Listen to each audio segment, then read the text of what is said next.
The mountain that hid an entire naval war plan finally got tested, and the results are still being argued over in briefing rooms tonight.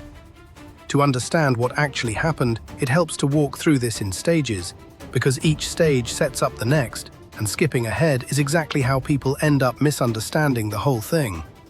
Stage 1 is geography, and it starts with a simple fact most people never think about until gas prices spike for no obvious reason.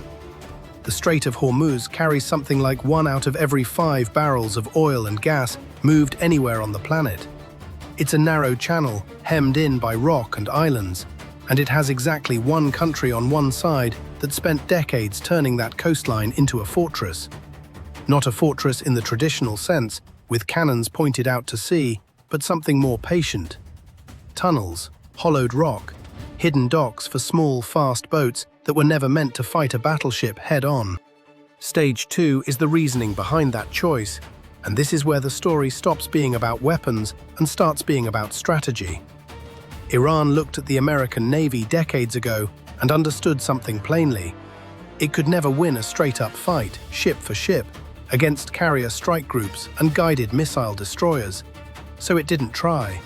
Instead, it built the opposite of a traditional navy: small attack boats, coastal missile batteries, sea mines, drones, all of it scattered, hidden, and hardened into rock so that no single strike could wipe it out in one afternoon.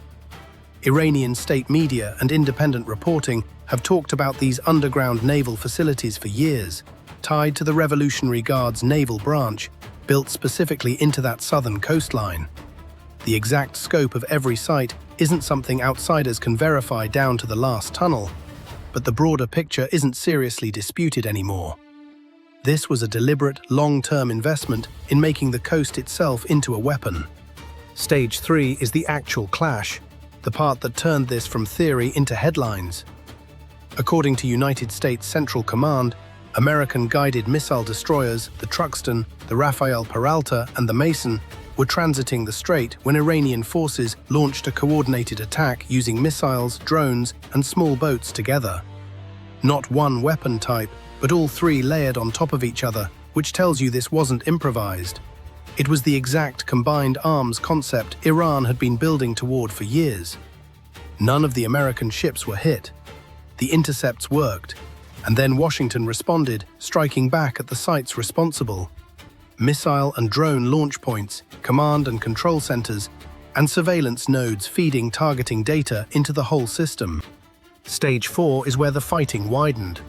Reports describe American strikes expanding to hit air defense sites, coastal missile positions, and infrastructure near Bandar Abbas and on islands scattered through the region. Iranian officials reported dozens killed and hundreds wounded across the strikes. Separately, maritime tracking groups documented a string of incidents affecting commercial shipping in the area, including confirmed attacks with sailors killed. This wasn't a single night of fireworks. It was a sustained campaign against the machinery that makes a coastal denial strategy function. Not just the boats themselves, but everything feeding, guiding, and protecting them.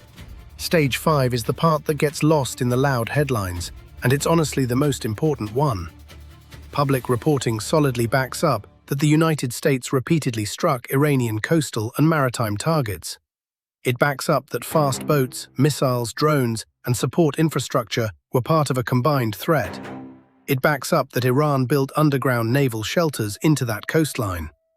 What it does not clearly establish is that every hardened site, every tunnel, every chamber cut into that rock was found and destroyed.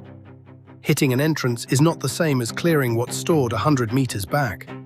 Destroying a radar dish or a command building absolutely degrades the system, but it doesn't prove the system is gone. And that gap between damaged and destroyed is exactly the uncertainty these shelters were built to create in the first place. Stage 6 is understanding why small boats matter against ships that outclass them in every conventional measure. A guided missile destroyer dwarfs a fast attack craft in size, sensors, and firepower. But that's not really the fight these boats are designed for. Inside a narrow strait, with coastal missiles covering the water and drones feeding real-time positioning, a handful of small boats becomes a distraction machine. 10 or 15 of them approaching from different angles doesn't need to sink anything. It needs to split attention, compress decision time, and force a crew to make choices fast while other threats are inbound. That's the entire point of swarming tactics, not to win a duel, but to create overload. Stage 7 brings mines into the picture, and they deserve more attention than they usually get because they don't make for dramatic footage the way a missile strike does. A missile is loud and immediate. A mine just waits.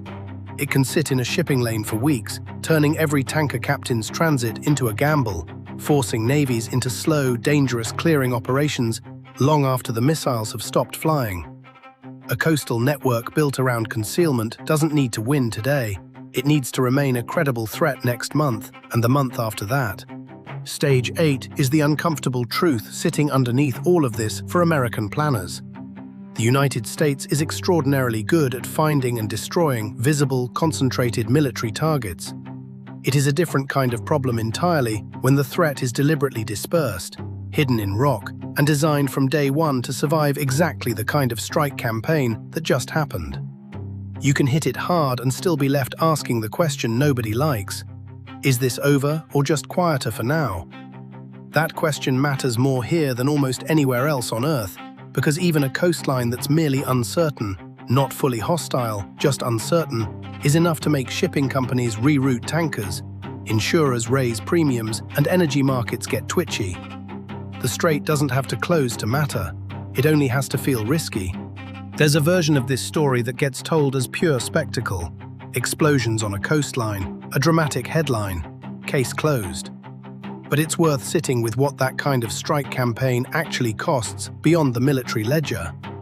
These aren't empty stretches of coast.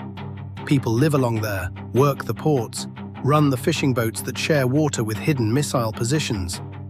Every time a country decides to build its defense into the landscape where families already live, and every time a stronger power decides to tear into that landscape anyway, real consequences follow that don't show up on a map. It's the kind of thing that makes you wonder how you'd weigh that trade-off if it were your coastline, your job at the port, your read on whether a war being fought around you was actually about you at all. Stage 9, the last one, is the bigger lesson this whole episode leaves behind. For a long time, military strength got measured in obvious terms. Bigger fleet, better jets, more money. Those things still count. But this conflict is a reminder that survivability counts just as much as size, and dispersal counts just as much as firepower.